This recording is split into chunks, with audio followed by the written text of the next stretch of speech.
Hi! Hi, hello! Ang cute ng dance mo! Thank you po. I love it! I love it! It was so graceful! Actually, hindi ko na-expect na maraming ma-document natin sa sayaw ko. Kasi maraming kaparehas. Marami ka parehas, pero parang one of the best na. Oh, thank you po. Kamusta? Natapos ng preliminary? Okay naman po, masaya po. Nagpa-perform po ng maganda sa stage po. Kamusta? Medyo nakakilipas na sa kanta-enroll. Masaya. Masaya, sobrang masaya po. Feeling mo, aabot ka sa top 20. Of course, I have confidence na binigay ko lahat ng kaya ko. Binigay ko yung more than 100% best ko. I am confident that I can do it. Ang sexy mo. Ikaw yata yung nag-dance na may mga malalaking katawan, di ba? Yes po. Nako, alam mo mga sangkabaklaan, kung hindi lang sa'yo nakatingin sa mga lalaking mga back-up mo. They're actually my cousins po, and I'm so happy that they were able to support me and of course to represent our town, Pagsanghan. Okay. Hello. Ay, eto yung one of the beautiful faces, I think. Hello. Ikaw yung naka-brown, tapos nagsayaw ng cutie-cutie dance, Yes, di ba? Ay, sabi namin kanina, artistahin ka. Are you also would like to pursue show business? Right now, I'm more focused on my education, but if given a chance, I would pursue it. Would you like to go on drama, comedy, and Pacific Con? I wanted to broaden my knowledge when it comes to acting, but right now, I don't have any experience. To your romantic movie, here tayo. Maganda ng song. Thank you po. And favorite song ko po is yun. And masaya naman po at maging masaya ang mga judges natin. Yeah. Charming sa stage. And I was looking at you at talaga tinitingnan kita. Well, thank you so much, Miss Kansan, for appreciating me always. Yung sashing ceremony ko po, nakita rin po kita. Yeah, I hope you'll be one of the winners here. Thank you. I hope to. Yeah. Believe me. I love all the costume, but I love your costume so much. It was pink. It was so detailed. Ang ganda. Congrats. Thank you so much. So, ano na feeling mo ngayon that you'll be having already to the final round? Malapit-lapit na. How do you feel right now? Actually, I'm feeling really great, but at the same time, I've been nervous this whole time, but still fighting. Good luck to you. Thank you. One of the great faces I think of this pageant. Ano po chika niyan? Hello? I love the theatrical song of you. It was great. It was so pronounced and appreciated very well. Thank you so much. Actually, it was my dream. Kaya po, ayun din po yung pinag-isipan ko na italent at i-perform ngayon po sa aming preliminary. So, sana po nag-enjoy po. We enjoyed it a lot. And speaking of enjoyment, we enjoyed your magic. Thank you so much, bro. Actually, very short preparation lang po yung ginawa namin since working din po ako at the same time as candidate po na Lakambini na Laguna. But yeah, thank God na execute naman po siya na maayos. Is it a pressure for you? You won Ginoong Laguna last year. Okay lang ba sa'yo? Whatever happens, or you're still really fighting for the last breath? You know what, Miss Tenten? I never consider defeat, but yes, because I compete in Lacanang Laguna, prepared po. Lahat po talaga ng wardrobe ko, bago, lahat po talaga ng ultimo sa talent po, nakita nyo naman po kanina. Pinaghandaan ko din po talaga. Galing mo! Ang ganda! Ang ganda ng performance! That's cute spinning and balance wheels. Oh, talaga kailangan nyo ng strength and fitness, di ba? Yes po. Oh. Hindi po mapupulak yun. So, ilang weeks na yung pre-practice? Actually, mga 4 days lang po. 4 days? Yes. Kaya mo yun? Yes naman po. I thought iikot-ikot ka pa. Bakit hindi yun nagawa? Siguro kulang din po sa oras, kaya kinat na lang po namin yun.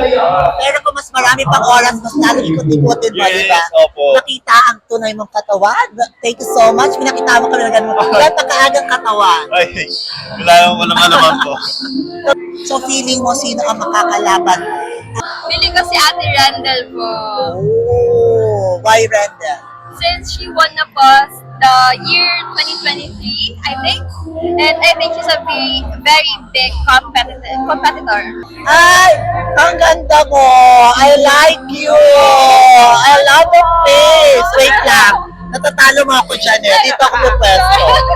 Ang ganda mo dyan eh. Ang ganda mo. I like your face. Thank you so much. You sang kanina, di ba? Yes po, ako po yung nag-rap. Yeah, I know that. Napapalakpak ako because you sang and you rap. Do you have any background on singing?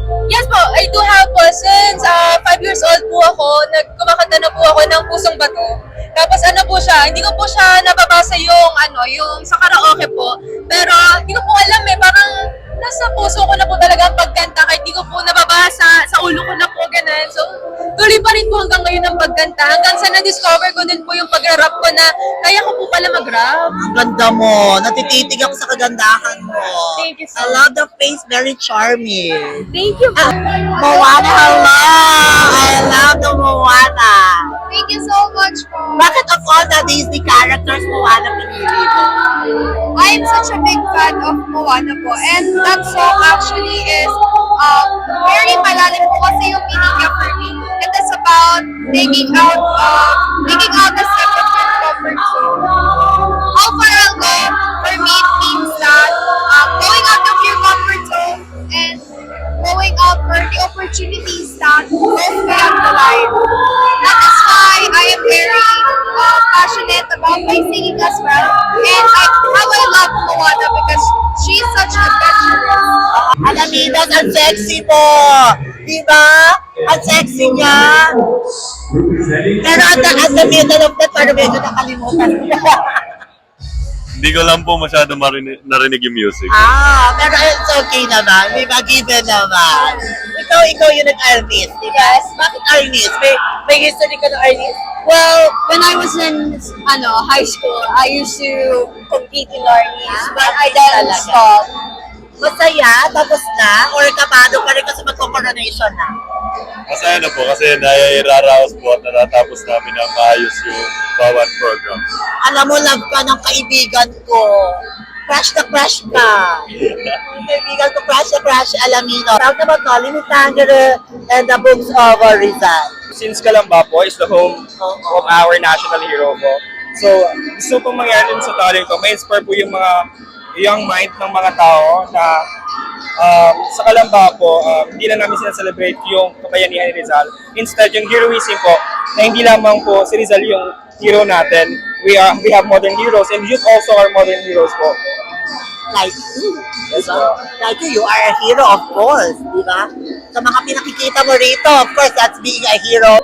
Yes po.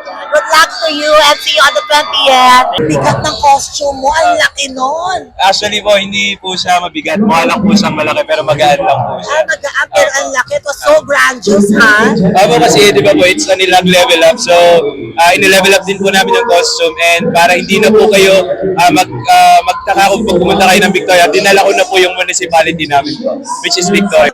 I love all the costumes here. But yun sa'yo ang susuotin ko.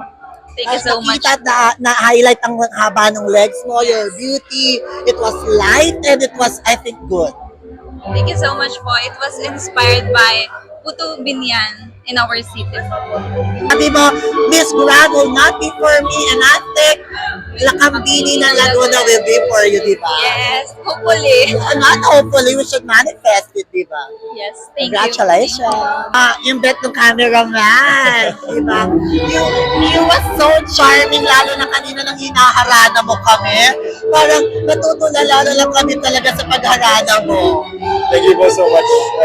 I've always really liked music po kasi and that was the only talent that I really could have thought of. So it was really a joy being able to present yung talent ko po na it's an art that I've really been studying ever since I was a little kid. So it's a dream now to be able to show it to a lot of people. Ang cute mo kanina.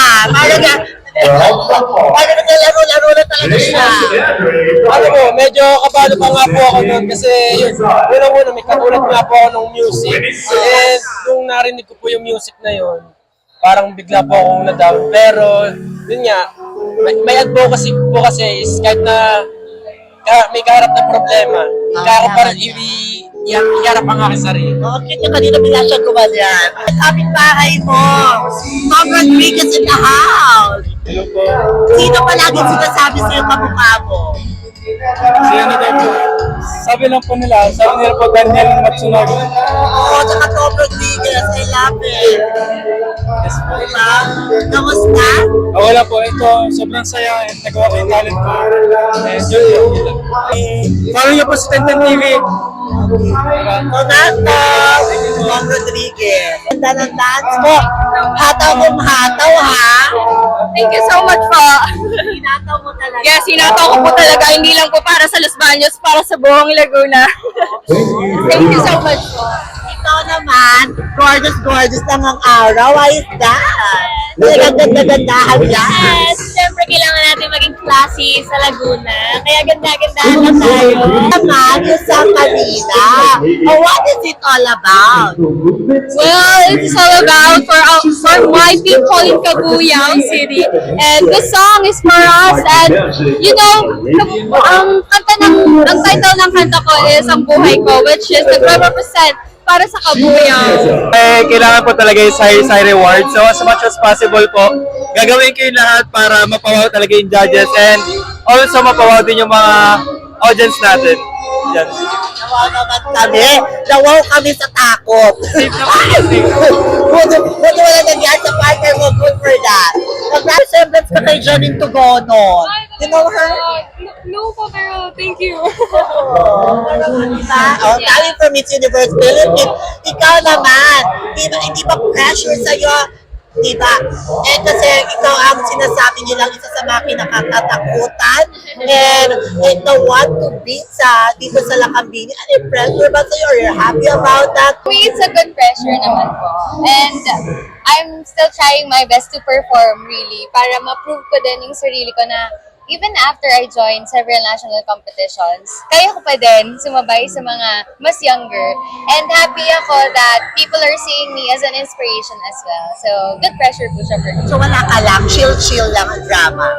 Oh, I'm just enjoying. Focus, but ikaw naman kasi very competitive, really longing for the best. Yes, always. But chill. Yes. So, ikaw naman, sa dami ng competitions dito, paano mo siya piniprepare mentally, physically? Of course, you have to prepare for that.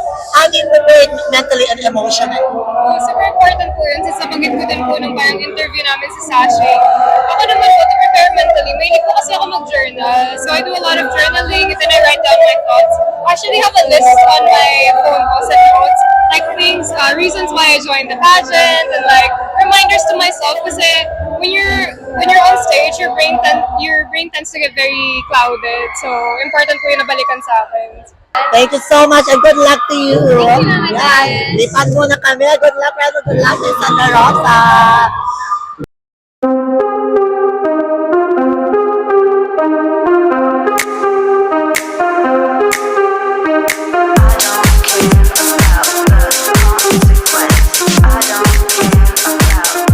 San Pedro, hello, San Pedro, isn't it? Yes po. Oh, kamusta? Tapos ang ating preliminary. How does it feel for you now?